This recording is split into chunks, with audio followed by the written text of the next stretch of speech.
कभी आपके साथ ऐसा हुआ है? आप किसी दोस्त से बात कर रहे हो और अचानक एक अजीब सी फीलिंग आती है, जैसे कि ये एग्जैक्ट मोमेंट पहले भी हो चुका है।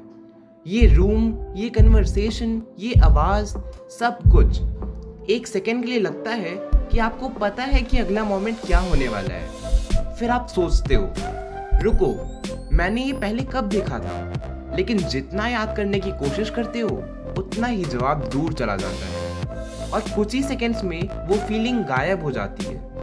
अगर आपके साथ कभी ऐसा हुआ है तो वेलकम, आपने डेजा वू एक्सपीरियंस किया है। और अजीब बात ये है कि साइंस आज भी इसे पूरी तरह समझ नहीं पाई है। डेजा वू एक फ्रेंच फ्रेज है जिसका मतलब होता है ऑलरेडी सीन, या सिंपल वर्ड्स में ऐसा लगना कि जो अभी हो रहा है वो पहले भी हो चुका है। साइंटिस्ट के हिसाब से दुनिया के ज़्यादातर लोग अपनी लाइफ में कम से कम एक बार डेजा वू एक्सपीरियंस करते हैं, यानी ये रेयर नहीं है। लेकिन फिर भी ये इतना स्ट्रेंज क्यों लगता है? सिंपल रीज़न है, जब डेजा वू होता है तो आपको लगता नहीं कि ये फेमिलियर है, आपको यकीन होता है, और वही चीज़ इसे फैसिनेटिंग बनाती है। अब यहाँ से कहानी इंटरेस्टिंग हो जाती है। सोचो आपका ब्रेन एक सेकंड में कितनी इंफॉर्मेशन प्रोसेस करता होगा। चेहरे, आवाज़ें, स्मेल्स, वर्ड्स, मूवमेंट्स, सब कुछ। और ये सब इतनी स्पीड से होता है कि हमें पता भी नहीं चलता। लेकिन साइंटिस्ट मानते हैं कि डेजा वू तब हो सकता है जब ब्रेन किसी नए मोमेंट को गलती से फेमिलियर ट्रीट कर दे। यानी सीन बिल्कुल नया है, लेकिन ब्रेन के किसी कोने में सिग्नल जाता है ये पहले देखा हुआ लग रहा है, और बस एक अजीब सी फीलिंग का एग्जिस्टेंस हो जाता है, जैसे रियलिटी और मेमोरी एक सेकंड के लिए मिक्स हो गई हो। हम अक्सर सोचते हैं कि मेमोरी कैमरा की तरह काम करती है, जो देखा वही रिकॉर्ड हो गया, लेकिन असल में ऐसा नहीं है। आपका ब्रेन हर मेमोरी को परफेक्ट रिकॉर्डिंग की तरह स्टोर नहीं करता। वो इम्पोर्टेंट डिटेल्स रखता है और बाकी चीज़ों को बाद में रिकंस्ट्रक्ट करता है।